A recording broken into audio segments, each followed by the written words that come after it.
So I'm currently pursuing a PhD in New Testament studies. Well, I haven't been accepted yet. I'm preparing for the entrance exam right now. And what I'm trying to do as I'm preparing for that entrance exam is summarize some of my key findings in these videos. It's interesting, and for those of you out there who are interested in it, maybe you'll enjoy it, but it's also just helping me study. And it's really entry-level stuff for New Testament studies. Entry-level not in terms of for the average person, but entry-level for people who are wanting to get into a PhD program or who are just interested in some of these topics. So what I'm going to do in this video is talk about the authorship of the Gospel of Mark. And it's a hotly debated topic. All of the authorship of each of the Gospels is pretty debated. And so what I'm going to do in this series is I'm going to take the most debated aspect of each book of the Bible and make a video on that. So for each gospel, the most debated topic is who actually wrote the things. And related to that is the date they were written. But if you figure out who wrote it first, then the dating kind of answers itself, because say if it was truly written by John Mark, the person who knew Barabbas, Paul, and Peter, then it had to be within his lifespan. So that handles most of the issue, takes you 90% there, and then looking into the dating is kind of the last little bit. So we're going to take a look at that today. We're going to look at who actually wrote the Gospel of Mark. And as I already mentioned, my contention is that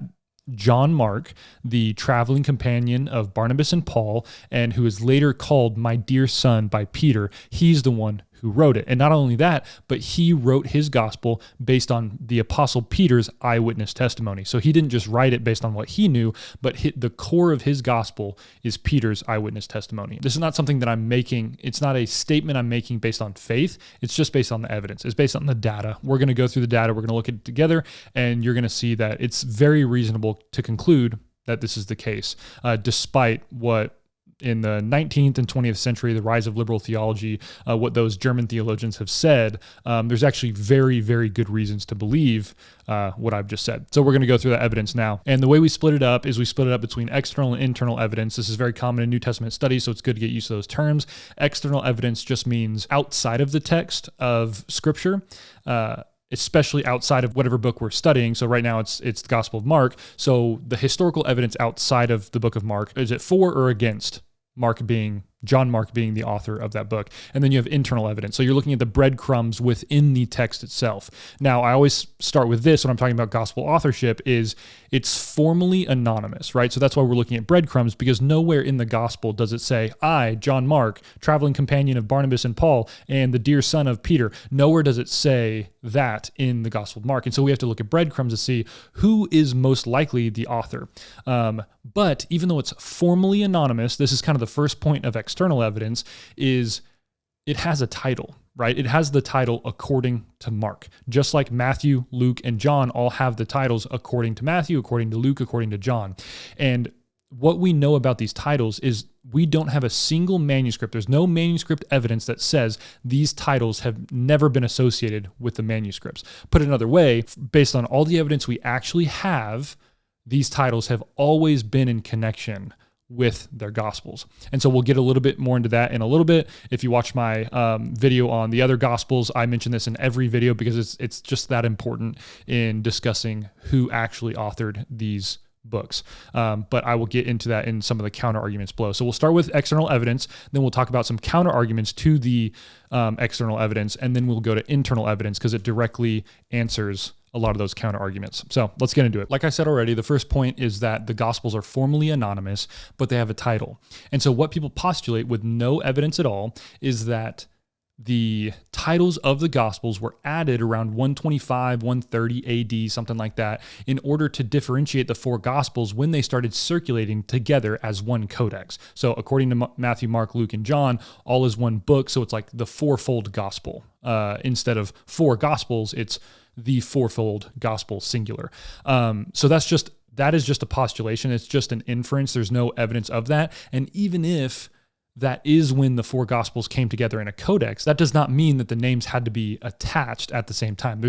There is no evidence for that. And also, if the names were attached that late, what we would expect, like we do with other things when there's later changes in the early 2nd century, is we see differences, right? We should see, instead of just according to Matthew or gospel according to Matthew, we should see larger differences between manuscripts where perhaps someone thought Matthew wrote it, but then another person thought another apostle apostle wrote it. We never see that from Matthew, Mark, Luke, or John. And so Mark is always attributed as Mark. If the title wasn't added till 60 years after it was written, you would expect there to be different titles. There's no manuscript evidence that says there's ever been a different title for Mark than according to Mark. Period. Unfortunately, people still want to argue that, but it's more likely that it would have been added later. Just find it strange. Like I get the idea, but the fact that people are so dogmatic about it when there is no evidence, that's what is kind of weird to me when I'm reading a book and people are making this claim with no actual manuscript evidence. Again, it's just an inference. It's just a suggestion. It's a little baffling to me. So that it's just weird, but it is what it is. That's how it goes. Okay, so second, it's not just manuscript evidence, but all early Christians, pastors, theologians, historians, they all affirm John Mark as the author of the Gospel of Mark. There are no dissenting voices, none. Just like with the other Gospels, there are no dissenting voices. This is huge. So we have Papias is the first in around AD 130. I'm reading a book right now called Jesus and the Eyewitnesses by Richard Bauckham, and he actually makes the claim that he thinks Papias is actually writing around 110 and not 130, which is earlier, and he gives some really good reasons for that. But the more important thing is it doesn't matter as much as when he's writing as it does as when he's recollecting. So the stuff that he's writing about, when he's recalling what people told him previously, he's recalling back to a time around AD 80. 80, right? So around circa 80. And that's really important because that's right when Matthew, Luke, and possibly John would have been written, and they're gathering all that material. So he's talking about a very similar time to when the Gospels are actually being written. So even if he's writing 50 years later, he's referring in his memory back to that time. And so that shrinks that date all the way back to around the 80s, which is just really interesting. So who else are witnesses to Markan authorship of the Gospel of Mark? You've got, like I said, Papias, Irenaeus. We'll talk about Irenaeus in a second. Eusebius, Tertullian, Clement of Alexandria, Jerome, Origen, and more than likely the Muratorian canon, which I won't get into what that is. But they all affirm John Mark as the author of the Gospel of Mark. So there's no dissenting voices. And this is important because, as you'll see in a little bit, the internal evidence, kind of the breadcrumbs of who the author is in the Gospel of Mark, they're not strong enough that it would make anyone beyond a shadow of doubt believe that John Mark wrote the Gospel of Mark. You just can't get it from inside the text. And so what we would expect if these historians, if these Christians from the end of the first and second and third centuries, they were just inferring that Mark wrote the gospel from inside the text, there would have been disagreements. So what that tells us is they had to have had other sources. They would have had to have direct knowledge from the apostles and from the second generation Christians telling them, oh yeah, John Mark wrote that. It's just not clear enough from the text itself who wrote it. And so the fact that it's unanimous agreement tells you something really, really strong about where they're getting their information from. More than likely, if they weren't getting their information from second generation Christians and the apostles themselves, there would have been disagreements about who the authors were, but there's not, period. So very strong argument, the fact that there's no dissenting voices. So let's now talk about Papias and what he specifically wrote about Mark first, because it's really important, and it frames the whole debate about Markan authorship. There's three important points. One, he says that Mark, in writing his gospel, was not an eyewitness, but he got his eyewitness account from Peter. So that's point number one. Point number two, Mark's gospel lacks order because he got the information over time from Peter's preaching and teaching. He didn't sit down with Peter and just have an interview and say, okay, walk me through the life, death, and resurrection of Jesus. He was listening to Peter on these different occasions preaching, and he was collecting that information. I'm sure there were other interviews involved and stuff, but this is Papias's claim. And third about this is he said he got this information directly from, quote, the elder, who most scholars believe and are pretty sure that this elder is referring to the apostle John. And so what we have here is we have Papias saying, John Mark wrote it. He wasn't an eyewitness, but he wrote it based on Peter's eyewitness account, and it lacks order because he was listening to Peter preach, and so he wrote it down. And lastly, he got all this information from the apostle John, where John said, oh yeah, I remember when Mark wrote his gospel based on Peter's testimony. that happened. That's what Papias is referring to. And now third, related to external evidence, this is something that I don't feel like people think about or talk about enough. Matthew and Luke both use Mark extensively in their Gospels. 90% of the book of Mark shows up in Matthew, like almost verbatim. Matthew changes some word orders, or he changes the tense of a verb, things like that. But by and large, Matthew is clearly using Mark as one of his sources. 50% of Matthew is made up of Mark. And I don't remember the percentage for Luke, but it's another good chunk of Luke is using Mark. It's like 70 or 80% of Mark shows up in Luke, I believe. So Mark is being used extensively by both of these authors. There is no good reason to believe that Matthew and Luke would have used Mark unless they knew for a fact that it came from an apostolic source, Peter's eyewitness testimony. But on the flip side, if we believe and if we say that Mark's gospel protects the core of Peter's eyewitness testimony, the leader of the early church movement, then that's exactly what you would expect from Matthew and Luke. They would appreciate Mark's gospel so much that they would want to use it and then supplement their own material in there instead of just making up something on their own. So it actually, the fact that Mark is being used by Matthew and Luke really supports this claim from Papias that Mark's gospel is based on Peter's testimony. Now, having said those points, which I think is they're all really good arguments, there are some counter arguments to these that I'll address. So for one thing, scholars want to say that, Papias's testimony is the only one that really matters because all the testimonies afterwards of all the names I listed, Irenaeus, Clement of Alexandria, etc., they're just copying Papias. They're not coming up with their own names.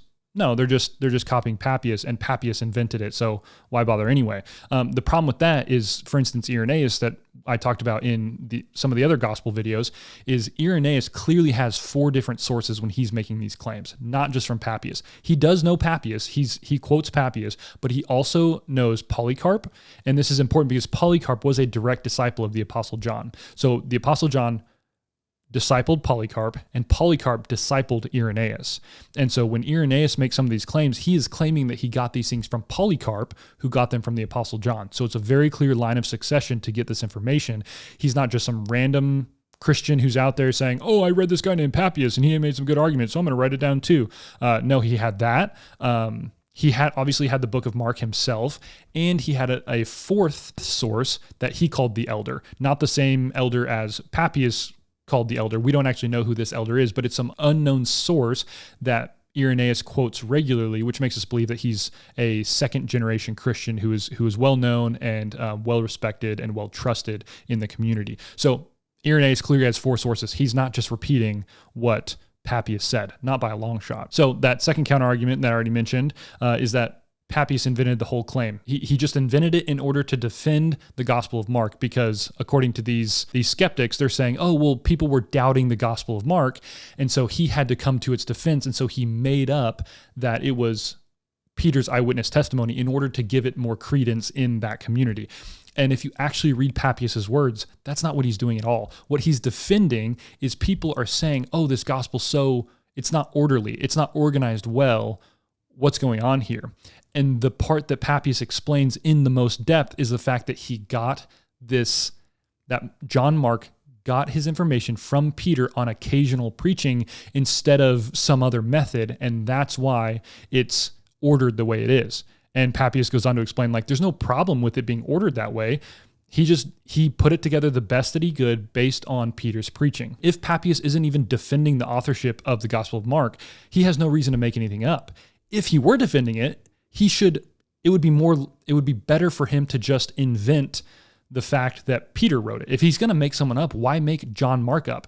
I'll get to this in a little bit, but he should pick someone more famous. If he wanted to prove that the Gospel of Mark was worth trusting, he should have just called it the Gospel of Peter, so that it had apostolic authority right there. It's like, Peter wrote this, but no, he calls it the Gospel of Mark, and it's called the Gospel of Mark because that's who actually wrote it. So counterarguments 3 and 4 go together, and we'll answer them using the internal evidence. But here's the arguments. We can't know if the Mark that Papias speaks of is John Mark, and then we also can't know for sure if Mark and Peter had the kind of relationship that Papias is mentioning they had, to where Mark would have listened to Peter's preaching and created a gospel based on that. Let's look at the internal evidence to refute those two claims. And again, like I mentioned already, the internal evidence is not an open and shut case. The breadcrumbs are there, but the internal evidence alone would not guarantee that the author was John Mark. And so we have to have the external evidence, and that actually makes the external evidence stronger by the fact that we don't have an open and shut case. But so what we should be looking for is, are there any contradictory aspects? Is there anything about the actual text that would contradict the external claims? And what we find is there's not. It's all synergistic. It all fits really well like a puzzle piece. Like, oh, everything that we would expect of John Mark in one of his writings, we find it here. So let's go through that real quick. So in relation to the first critique, that it wasn't John Mark that Papias was referring to, we've got several points to make. First, the Greek is very simple, and it has a lot of Semitic flow, Semitic ideas, Semitic language, like very clearly Aramaic influenced. So a good analogy to that is when I speak Chinese with my Chinese friends, they tell me I talk like an American, and they're not just talking about the accent. They're also talking about the way that I phrase things, the way that I think, or the order of the words that I put them in. And so what we see is the Aramaic and the Jewish culture of John Mark bleeding into the pages of the Gospel of Mark, even though it was written in Greek. And so it's clearly his second language, and you've got his Jewish culture bleeding through the Aramaic and the Semitisms bleeding through the pages. Second, people have noticed and claimed that Mark has a lot of Pauline theology in his gospel. It seems like Paul's theology has influenced Mark, or the author of this gospel, in some way. And that would make sense with Mark being a traveling companion of Barnabas and Paul. That's no problem at all to see Pauline theology in Mark, and that actually makes sense with it being John Mark, because he would have spent a lot of time with Paul. Third, he's the only Mark in the New Testament that wouldn't really require further qualification. And I already mentioned this before, but he's not so well known that it would have been an obvious choice for Papias to apply his name to the gospel if he were making it up. But he's also known well enough by his relationship with Barnabas, Paul, and Peter that all he needs to say is Mark. And as soon as he says Mark, people understand who he's talking about. If he'd have said John, obviously that's a completely different story. A lot of Johns in the New Testament. But when he says Mark, it's very clear we're talking about John Mark. So that fits perfectly with Papias' claim and with the text of the New Testament. Now, using the internal evidence to reply to the second critique that Peter and Mark didn't necessarily have such a close relationship, there is evidence for that. For one thing, Mark shows clear signs of an eyewitness testimony. For instance, in chapter 6, verse 39, the author calls the grass green.